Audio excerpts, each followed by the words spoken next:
कपड़ा बुनने वाले शिव भक्त की कहानी। एक अद्भुत कवि संत थे जिनका जन्म कर्नाटक में हुआ था। उनका नाम दासिमैया था। वह बहुत अच्छे बुनकर थे।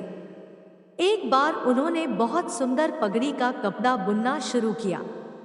बुनते बुनते उनको पूरा 1 महीना लगा। आखिर उन्होंने वह कपड़ा बुन ही लिया, क्योंकि उनकी कमाई भी इससे होती थी।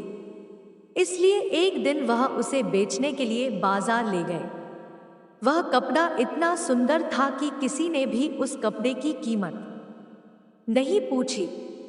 सभी को लगा कि ये बहुत महंगा होगा, तो वह अपने कपड़े के साथ वापस आने लगे। रास्ते में उनको एक बूढ़ा आदमी बैठा मिला। उसने दासिमैया की तरफ देखकर कहा, मैं कांप रहा हूं, क्या तुम मुझे वह कपड़ा दे सकते हो? दयालु भाव होने के कारण दासिमैया ने वह कपड़ा वह बूढ़े आदमी को दे दिया।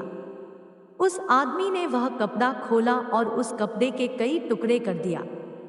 एक टुकड़ा उसने अपने सिर पर बांध लिया, दूसरा अपने छाती पर और 2 छोटे टुकड़े अपने पैरों पर और हाथों पर बांध कर बैठ गया। दासिमैया उसे बहुत ध्यान से देख रहे थे। तभी अचानक से बूढ़ा आदमी ने पूछा, क्या कोई दिक्कत है? दासिमैया ने कहा, नहीं, बस यह कपड़ा आपका ही है, आप जो चाहे कर सकते हैं। फिर दासिमैया उस बूढ़े आदमी को अपने घर खाने खिलाने के लिए ले गए। लेकिन घर पर खाने के लिए कुछ नहीं था। अतिथि को देखकर उनकी पत्नी बोली, घर में इतना खाना भी नहीं कि आप खा सके, और आप एक मेहमान साथ ले आए। इस पर दासिमैया ने कहा, चलो मेरा छोड़ो, घर में जो भी है उसे बनाकर ले आओ। भगवान अपने भक्त को ज्यादा देर असमंजस में देख नहीं पाए।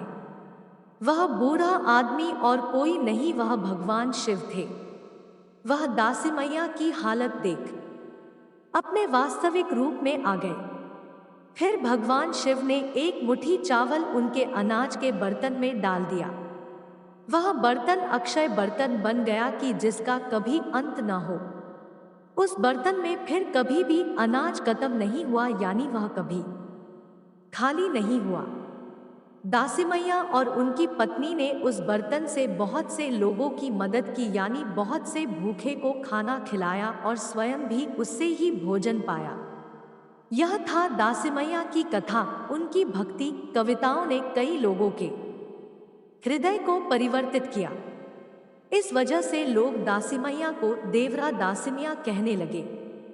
देवरा की भाव अर्थ यह है कि जो ईश्वर का है। भोलेनाथ को पाने के लिए कुछ ज्यादा करने की जरूरत नहीं पड़ती। बाबा तो बस प्रेम की डोर से खींचे चले आते हैं। मन में अच्छे भाव हो, हृदय में प्रभु का नाम हो, सबको एक ही दृष्टि से देखा जाए और यह सोचो कि सब शिव के अंश है। बोलिए भगवान भोलेनाथ की जय।